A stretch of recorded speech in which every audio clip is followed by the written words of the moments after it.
একের পর এক হামলা ও ছুরিকাঘাতের ঘটনা ঘটে যাচ্ছে কক্সবাজারের আলোচিত কটেজ জোনে। স্থানীয় ব্যবসায়ীদের কাছ থেকে নিয়মিত চাঁদা আদায়কে কেন্দ্র করে প্রতিনিয়ত মামলা হামলার ঘটনা ঘটছে এই জোনে। সন্ধ্যার পর থেকে গভীর রাত পর্যন্ত চলে স্থানীয় সন্ত্রাসী ও চাঁদাবাজদের বিচরণ। চাঁদা আদায়ের জন্য হামলে পড়ে ব্যবসায়ীদের উপর। গত ৩ ডিসেম্বর রাতে লোকমান সরোয়ার নামে এক ব্যবসায়ীকে হাতুড়ি দিয়ে এলোপাতাড়ি হামলা চালান মোহাম্মদ নূর ওরফে মান্নুর নামে এক চাঁদাবাজ।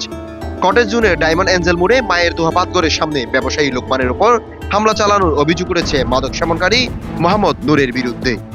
গত ৩ তারিখ রাত আনুমানিক 11টা, তখন আমি বাতের দোকান থেকে হাসানের দোকানে ফানের দোকানের এখানে গেছি। ফান নিয়েছি, ওখানে আমার পাশাপাশি আরেকটা মহিলা দাঁড়ানো ছিল, আমরা আপা বলে সম্বোধন করি। তাকে বলতেছে, আপা তুমি চলে যাও। এই কথা বলার পরে আমারে বলতেছে মান্নুর বাড়ি লাইটাস পাড়া। সে আমার বলতেছে আপনার সাথে একটু কথা আছে। আমি বলছি ভাই কি? একটু রাস্তার এক পাশে গেছি। তারপর এক পাশে যাওয়ার পরে বলতেছে তুই টাকা পয়সা দাস না। আমি বলছি কিসের টাকা দেবো?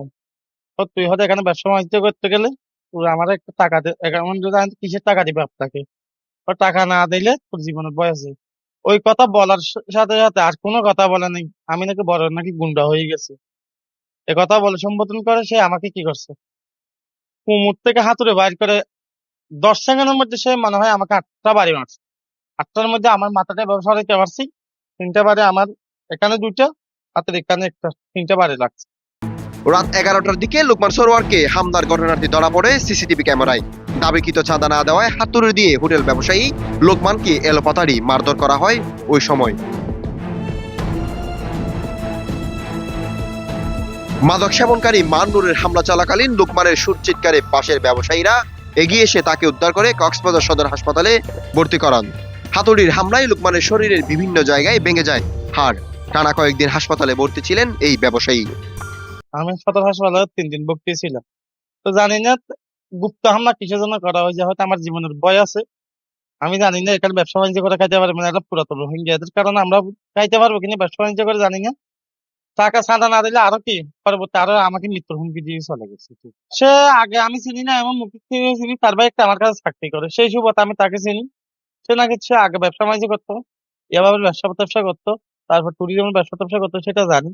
কিন্তু আমি শুনছি যে লোক মুখ থেকে, আমি কোনো ব্যবসা দেখিনি। পরবর্তীতে সে মানে এডিক্টেড একটা মানুষ, সে মদ খায়, মাতলামি করে, মাঝে মধ্যে ইয়াবা সেবন করে, ড্রাগ করে। বউফল আছে কিনা সে ঠিক মতো সেটা আমি, এর নাম হলো মোহাম্মদ নূর। এটা আমি জেনে গেছি। বাপের নাম হলো আব্দুল মোতালেব, বাসা হলো লাইট হাউস পাড়া। হাসপাতাল থেকে চিকিৎসা নেওয়ার পর মোহাম্মদ নূর ওরফে মান্নুরকে প্রধান আসামি ও অজ্ঞাত কয়েকজনের বিরুদ্ধে কক্সবাজার সদর মডেল থানায় এজাহার দায়ের করেন লোকমান সরোয়ার। এই ঘটনায় তিনি সঠিক বিচারে দাবিও করেন। আমি হাসপাতাল থেকে রিলিজ হওয়ার পরে সদর থানায় গিয়ে একটা এজাহার দায় করছি। এজাহার দায় করে মোহাম্মদ নূরকে আসামি করে, আমি 2-3 জনকে অজ্ঞাত আসামি করে ইয়ে করছি। এসআই রুহুল আমিন স্যারকে ওই মামলাটা তদন্ত করার জন্য কি দিছে, কাগজটা দেওয়া হয়েছে। ও তদন্ত সাপেক্ষে আমার বিচারটা যেন সুস্থ হয়, আমি এই বিচারটা প্রশাসন কাছে সুস্থ কামনা করতে। সম্প্রতি সময়ে বেশ কয়েকটি হামলার ঘটনা ঘটেছে কটেজ জোনের এই গলিতে। প্রতিনিয়ত ছুরিকাঘাতের ঘটনা ঘটছে একের পর এক। একই সাথে আলোচিত কটেজ জোনে নিয়মিত হানা দিচ্ছে নানান অপরাধীরাও।